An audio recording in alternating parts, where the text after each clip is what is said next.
वक्त जाया नहीं करो ना। कह तो रही हूँ तुम्हें भी बहुत सारे पैसे दूंगी। तुम्हें कहाँ छोड़ना है? नहीं, वो नूर इंटरव्यू देने के लिए जा रही है अली साहब, शायद आपको पता नहीं होगा।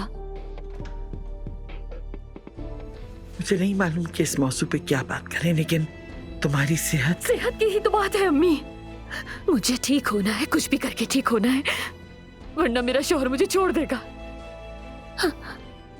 मुझे अच्छी तरह अंदाजा है मॉडलिंग एजेंसी का, और चली गई वहां सेक्रेटरी की जॉब करने। इतनी घटिया जगह जहां ना आने का पता ना जाने का। और कुछ नहीं, तुम सिर्फ इनसिक्योर हो रहे हो हसद के मारे। बिल्कुल ठीक। नहीं मांग सकता तलाक। देखो अलीना, मैं तुमसे अब सिर्फ तलाक चाहता हूँ। सुन लिया तुमने? वाहिद हल यही है, मुझे चाहिए सुकून। ये मोहब्बत बदुआ बन गई है।